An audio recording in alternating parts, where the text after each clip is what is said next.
حکوومەت لە خزمەتکردنی باخ و باخچەکانی شاری سلێمانی پشتی داوەتەوە و جیاوازیش لە نێوان پارێزگاکاندا دەکات بۆ هۆیەوە زۆرینەی سەوزایەکانی شاری سلێمانی وشک بوون و گرنگی تەواویان پێنادرێت ئەوە شۆکارە بۆ پیسبوونی هەوای شار پێدانی دیمەنێکی نەشیاو هەبوونی سەوزایی و درەخت لە ناو سەنتەری شاردا گرنگی خۆی هەیە و دەبێتە هۆی پاکبوونەوەی ئاو و هەوای شار بەڵام کوردستان بەگشتی و شاری سلێمانی بەتایبەت لە ڕووی گرنگی پێدانی سەوزایی نێوشار لەو پەڕی دواکەوتوویدان لەگەڵ ئەوەی گرنگی بە سەوزکردنی شارەکە نادرێت ئاوی ئەو درەختانەش نادرێت کە بوونیان هەیە.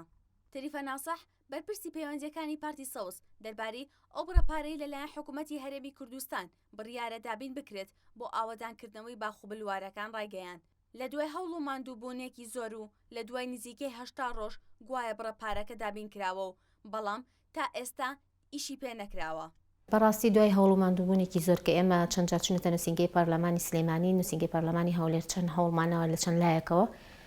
ئەو بجەی کە تەرخانیان کردووە گەشتە سلێمانی بەس وەکەوەی تا ئێستا شتێکرابێ نەکراوە بەڕاستی هەموو دار و درەخت و سەوزایەکان لەو شک بوونایە پێویستە داری زیاتر بچێنرێ بەس ئێستا لە کاتی ئێستا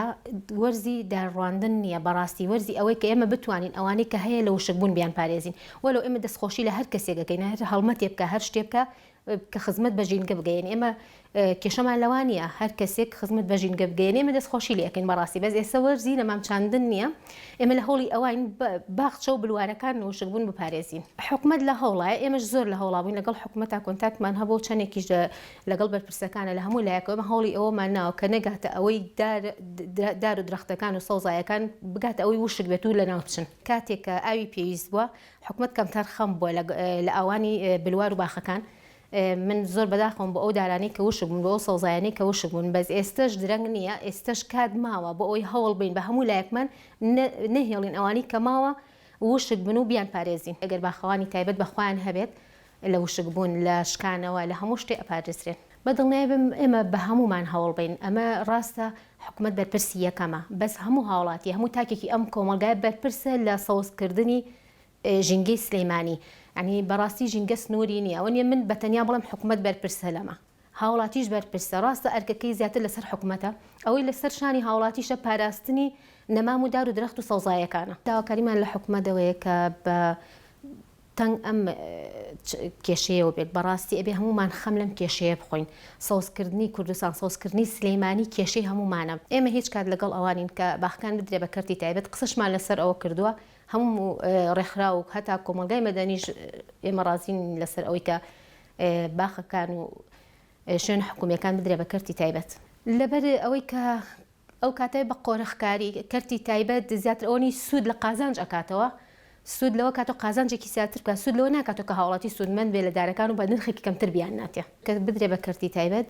ئەوەی کە مەبەستیان بێ ئەوان ڕووی مادیەکەیە ئەنا ئێستا بڵێن ئەگەر حکوومەت ئەمە بەرێ بەڕێوە بۆ نمونە ئەگەر دارێک بە 500 دینار بێ و کاتە دارێک ئەچێتە 12000 بۆ هاوڵاتیەک زۆر زۆرە ئەو کاتە ڕێژەی سەوزاییش کەم ئەبێتەوە گەر نرخی دار و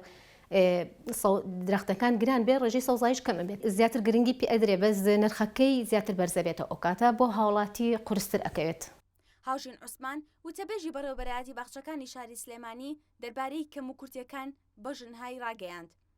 هیچ بڕەبوجەیەک بۆ خزمەتکردنی ئەو پارک و بلوارانە دابین نەکراوە و کەم و کورتی هەیە لە ئاودانیان و سەوزکردنیان هەروەها لە بوونی باخەوانی شتیاندا ئاماژە بەوەش دەکات ئەو بڕەپارەی دابین کراوە بەشی تەنها سیانەکانی باخچەکانیش ناکات باسی لەوەش کرد بەپێی ئەو بڕیارانەی دەرکراون دەبوایە لە مانگی حوزەیرانی ساڵی 2021 تەنکەر دابین بکرێت بۆ ئاودانیان بەڵام مانگی ئابا هێشتا بڕیارێک دەرنەچووە بۆ دابینکردنی تەنکەر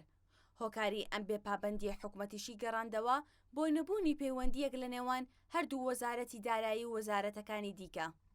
دەربارەی ئەو بڕیاری سەرۆکی حکوومەت نزیکەی 80 ڕۆژ پێش ئێستا لە شاری سلێمانی دەری کردو بڕیاریدا بڕی 4 ملیار و 537 میلیۆن دینار تەرخان بکات بۆ ئاودانکردنەوەی باخ و بلوارەکانی شاری سلێمانی هاوژین عوسمان وتی ئەمڕۆ کە دەی ئابا تا ئێستا هیچ دەنگۆیەک نییە کە بڕەپارەیەک دابین کرابێت.